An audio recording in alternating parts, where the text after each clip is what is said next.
Hello guys! Magandang hapon sa inyo lahat.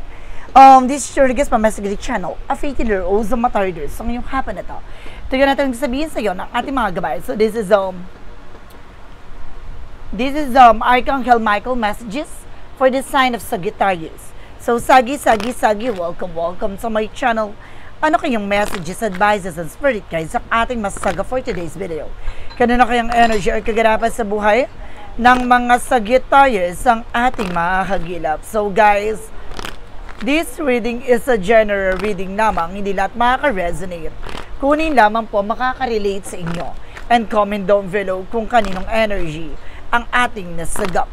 And of course, don't forget to like and subscribe my channel and notification bell for more videos update. Kasi maraming salamat po sa mga walang sawang pagsuporta sa aking channel. Lalong-lalo na ang hindi nag-skip ng ads away, pagpalain kayo ng Diyos at may kapal siksik-liglig na guumapaw na biyayang manang-balik sa inyo. So let's see guys, what is the messages ayun ng ating angel spirit for the sign of Sagittarius. So let's see, Archangel Michael messages, give me information po.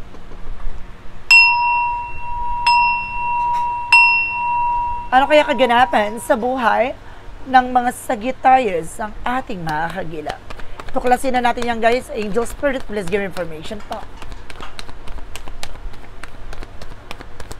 Okay, there's something in innocence na maaaring inosente ka dito. No? Wala kang kamalay-malay kung ano nangyayari behind the scene or behind your back. No? May mga bagay dito na unti-unti mong mauunawaan. No? Unti-unti mo ring malalaman lahat ng kahulugan at kahalagahan. Additional messages. And because there is something a focus upon divine perfect health. So, kailangan mag-focus guys, no? Sa iyong kalusugan, sa iyong sitwasyon, sa iyong kalagayan. No? Huwag ka nag-iisip ng kahit anong negativities, no? This is something guys na maaaring magbukas sa iyo sa panibago eksena, maaaring gagaling ka na sa iyong karamdaman.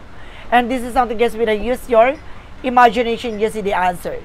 No? Gamitin mo rin ito ng intuition at makikita mo ang kasagutan sa lahat ng katanungan mo. So, let's see what is additional messages. And of course, there is something right about your thought and feeling. So, lagi mo susundin yung nararamdaman mo, yung kutob at kaba mo, at yung mga nararamdaman mo. No, kailangan mo pakinggan yan. No, dahil may mensaheng hinakadid sa iyo ang ating gabay. Let's see what is additional messages. And of course, this is your life purpose. Ito yung purpose mo sa buhay, no? Na para malaman lahat ng kaganapan sa buhay mo. Na para malaman mo kung ano ba talaga yung gusto mong gawin sa buhay mo. No? Let's see, paano natin siya himay-himayan, paano natin to ibibigay sa yung definition or something, ang paliwanag nitong reading na to, no? So, let's see, what is additional messages when an angel spirit? And this is something, guys, with a Queen of Cups. Now, there's something emotional killing, na magiging kalmado na magiging maayos ang pakiramdam mo dito, no? And you are also a caring, no, napaka-maalaga mo and compassionate ka sa ginagawa mo. No? Because guys, there's something, the Five of Cups. Some of you nagkakaroon ng disappointment, no, dahil din sa mga bagay-bagay na parang nangihinayang ka. No, dahil hindi ka pa handa sa ganito, nawala yung ganito, naubos yung... Kumbaga, hindi mo akalain na mag-fail ka dun sa eksena na yon. What is additional messages? Reference with a judgment for a wake up call. So this is something guys with a wake up call for you na parang mag-decision ka para pag-isipan mo yung bawat action and of course lahat na nangyayari, no? Additional messages tayo with an angel spirit.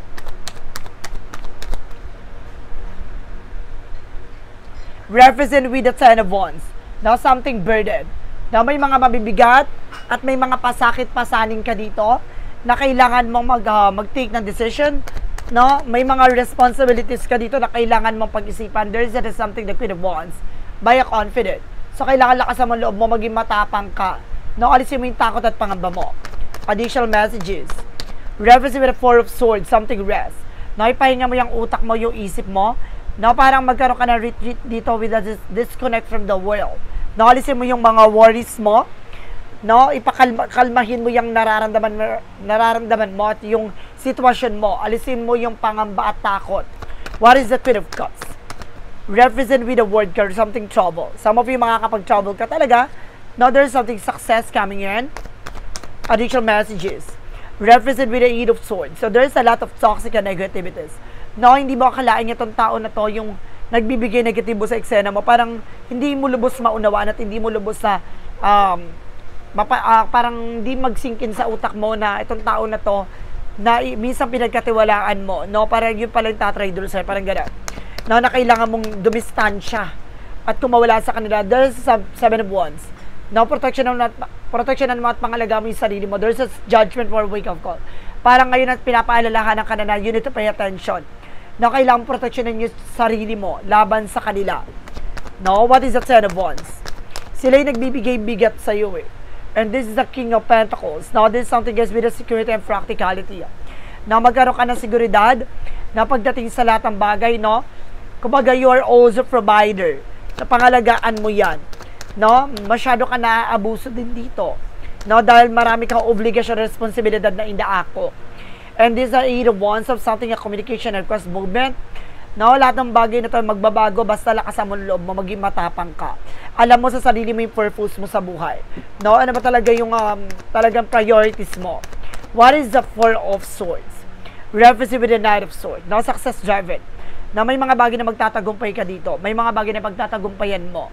No? What is the Queen of Cups? Because the word child. Reference with a full card with a leap of faith. No, dahil sa pananampalataya at tiwala mo, may mga bagay na ipagkakaloob na sa iyo. No, magkakaroon ka ng success, accomplishment, and of course, a new beginning. And this is something that's our moment, no? May mga bagay na nasira dito na hindi mo akalain na mangyayari to. No, kumbaga nagkaroon ng mga panghihinayang, no, at kumbaga pagkaguho ng isang sitwasyon dahil sa toxic na nasa paligid mo. Ibig sabihin, kumbaga, nasa isang alanganing ka sitwasyon na kailangan mong pakawalan, o umalis ka dyan. Or alisin yung tao na yan na magsisilbing lason sa eksena mo. No? Iwasan nyo magtiwala ng lubos dahil itong tao na to ang sisira ng eksena nyo. Mag-iingat po kayo. No, there's a judgment across the Seven of Wands.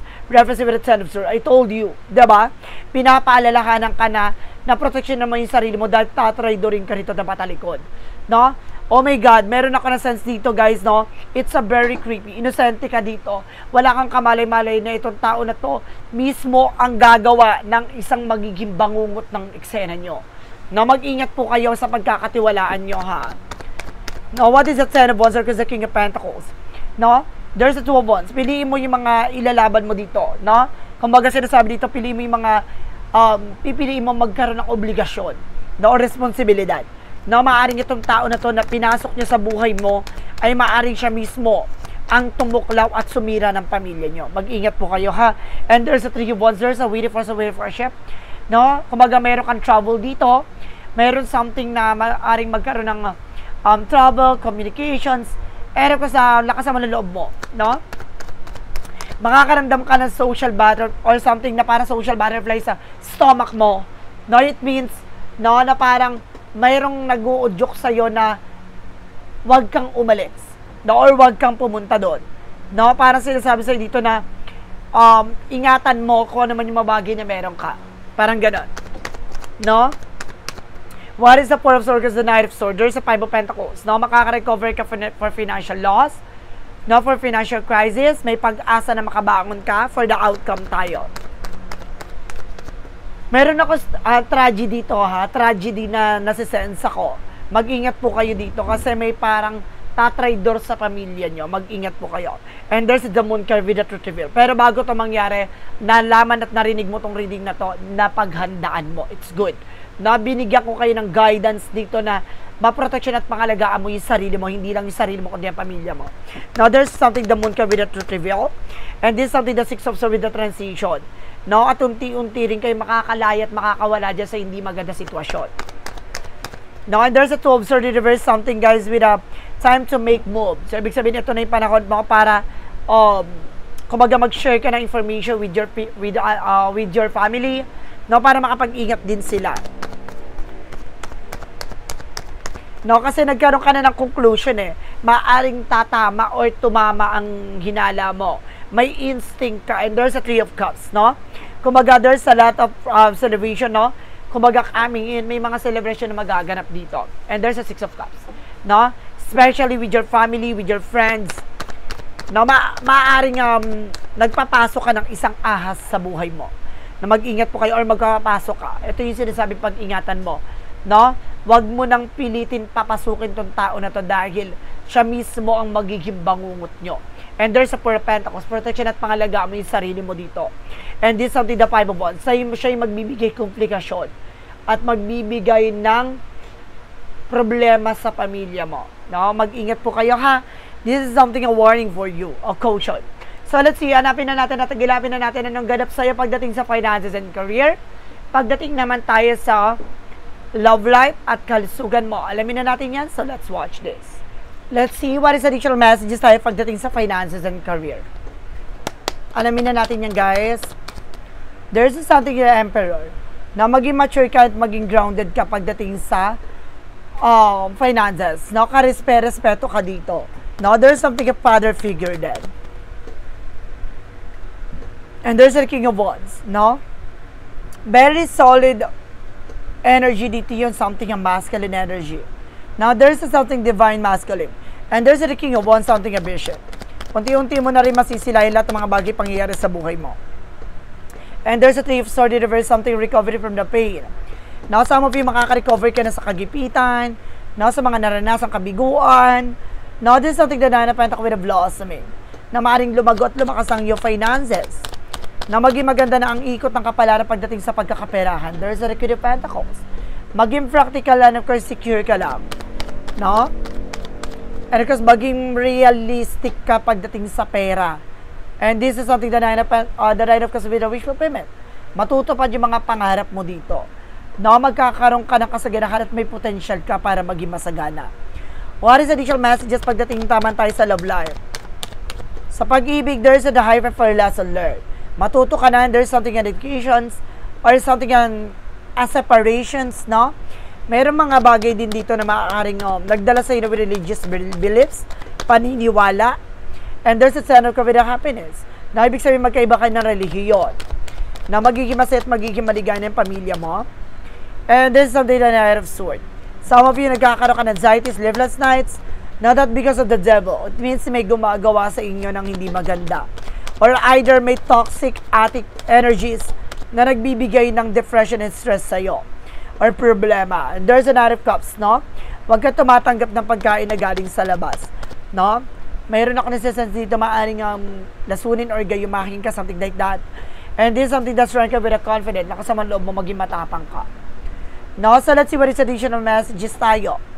With an angel's prayer pagdating sa kalusugan. There is a Five of Swords. Nagkakaroon ng self-sabotage that because of your action. So it means, no, may ibig sabihin na sosobrahan ka na sa mga bawal, no?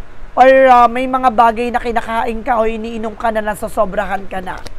Masama po yun na laging sobra. No, there's an Ace of Wands.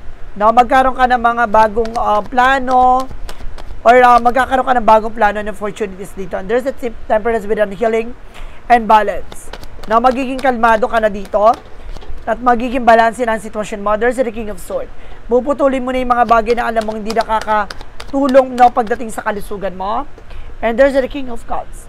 Na mayroong devoted sa 40 person dito na maaaring nagbibigay ng motivation sa'yo. And there's a Eight of Cups, something moving forward. Makaka-move on din kayo. Now, from the pain, no, sa mga naramdaman nyo, naranasan nyong sakit, no? May mga bagay na unti-unti rin kayo makaka-recover. So, let's see guys, no? What is additional messages with magical fairy messages, advices, and of course, pick a card yes or no. No guys, no, pwede kang mag-isip dito ng question mo. Ano yung gusto mong itanong dito sa ating gabay? Then of course, isa lang ang magiging sagot dyan sa tanong mo at isa lang ang magiging tanong mo. Pipili ka lang ng sagot no, na magsisilbing sagot dito with a 1, 2, or 3. So guys, no? Alamin na natin yan guys. And of course, comment down below kung anong number ang napili mo para malaman natin kung umabot ka ba dito sa reading na to. So let's see guys and watch this.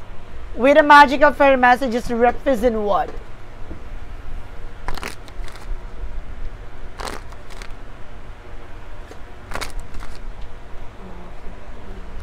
With a magical fairy messages and there's a death fade off.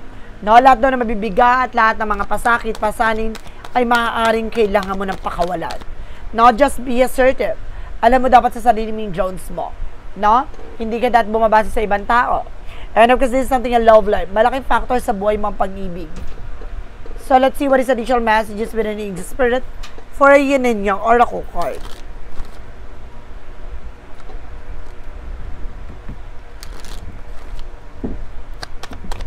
And there's a thoughts, no? Maraming tumatakbo sa utak at isip mo dito. No, at the same time, there's something healing. So, some of you magkakaroon talaga ng healing dito. And there's a seeds. No, lahat ng mga tinanim mo maaaring umani na siya. No, or magsisimula ka na magtanim ng mga bagay-bagay, mabubuti. With a synchronicities represent what? And there's a protecting love. No, may mga bagay na pinoprotectionan mo dito. No, ang pag-ibig or either there's something a father figure dito talaga na maaaring pumoprotekta sa'yo or maaaring there's something just or guides na gumagabay sa'yo. And there's an hope na malaking bagay dito ay maaaring related about sa tahanan nyo, home foundations, or maaaring makakabili ka na ng bahay, no? Or lilipat ka na ng bahay. What is the romance angel for a mystic love oracle deck? Represent with a hook one night stand. No, miwas ka dito, no, with a one night stand. And there is something in music. Some of you makakatulong daw music for healing energy. And this something is between the lines. Look what hidden. Na malalaman mo guys kung ano yung nakatago dito sa likod ng mga bagay na nangyayari sa'yo. So let's see what is an angel's number represent what.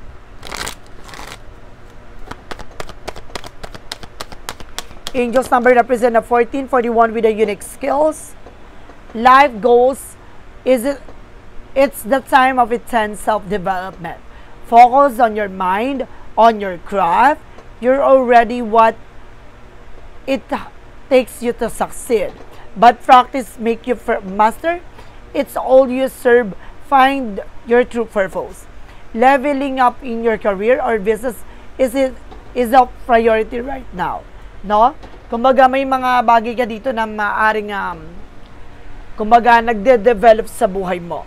Or maaring kumbaga nagbubukas sa panibagong experiences, kaalaman sa'yo, no? Kumbaga mas magiging priority mo na ngayon yung ginagawa mo o yung buhay mo, negosyo mo o trabaho mo o yung pamilya mo.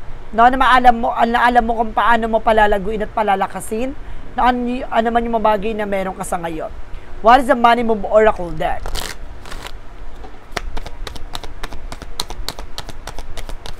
Represent with the wealth and fruit of labor. See, talagang magkakaroon ka na kasagalakan at maaaring umani ka na ng iyong mga pinaghirapan. No, there's a wealth, no? Keep up the great work. You're moving towards real wealth and prosperity. So, see, talagang magiging masagana, magiging maganda buhay mo dito. Fruit of labor. Now, rich gain is here. It's time to reap the fruit of your labor and become rich. Talagang magiging mayaman at magiging asensado kang tao. Diba? Kumbaga may potential ka para yumaman. And the shadow work represent what? Kumbaga may kakayanan ka, no? May kaalaman ka, no? Kaya mong protection at pangalagaan yung sarili mo dito para maging isang mayaman, no? Or mapera.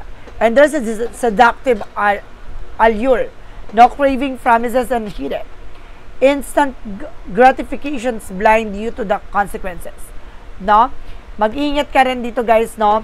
Na may mga bagay na pinangako dito na maaaring may mga bagay na hindi magkatotoo, hindi matupad. Kaya, don't expect too much, no? Kasi hindi mo pa lubos sa, kumbaga, hawak ang mga mangyayari. And there's a what lies beneath with a hidden future. Kasi pag minilalaman ka, nagkakaroon ka na disappointment at the same time, parang napanghihinaan ka kapag hindi nangyayari. So, kaya kailangan wag kang mag-expect pag may bagay na nalaman ka, just appreciate it. Then, of course, just waiting for a result. And what lies beneath with the hidden future, there's something sex shop. Some of you, meron talaga about sa sex. No? Meron talaga dito about sa intimacy. Na maaaring merong may gusto sa'yo, merong something na merong kumbaga merong may intention sa'yo or something kumbaga lakas ng tama sa'yo, ganon. And there's a part of the light. What is a part of the light represent what? And there's a sole purpose. No? I trust the unique purpose my soul is here to fulfill. Every experiences, every challenges has been part of my journey. To uncover the purpose, I embrace my path with confidence, knowing that each step bring me closer to fulfilling the divine calling that resides in my heart. So, unti-unti mo nakikita ang kahalagahan ng sarili mo. Ano ba talaga yung gusto mo mangyari sa buhay mo? Unti-unti mong parang napagtatanto, no? Yung kailangan mong unahin at kailangan mong maramdam at maranasan. And there's a clarifying for a love situation. For clarifying for a love situation, represent guys with a swept away, caught up in the romance or clearing out of emotion. No, kailangan mo pakawalan at linisin yung emotion mo. Mayroon dito guys na parang obsession. No, mag-ingat po kayo. There is something a clarifying for a life situation.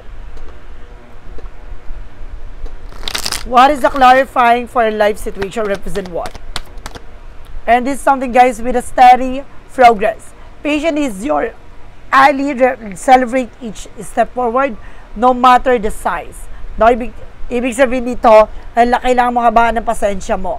No, magpatuloy sa ginagawa mo. Dahil unti-unti mo rin mararamdam at mararanasan maging matagumpay dyan. Kailangan mo lang magpursige at magpatuloy. So guys, let's see what is the pick a card, yes or no. Alamin na natin ano kaganapan sa buhay mo pa ang ating mahahagilap at may dadagdag. Now with the pick a card, yes or no, so let's watch this. Pick a card, yes or no. Ito yung yes or no guys. Isa lang ang magiging sagot dito sa tanong nyo, ha? Then of course, let's start tayo with the number 1. Wala tayong paligoy-ligoy pa. And there's a no. Cold shoulder frozen, put in on ice for a while. No? Parang punong-puno ka dito guys ng obligasyon. No? Kaya kailangan mong for a meantime, no? Parang kumalma muna. No? At umiwas sa bagay or kagastusan. Umiwas sa bagay na magbibigay ng problema pa sa'yo. And this is something, yes. Number 2, there's a trust your feelings, fulfill your heart desire. No? Magtiwala ka sa nararamdaman mo at magtutupad to sa kung ano ba talagang gusto mong mangyari sa buhay mo.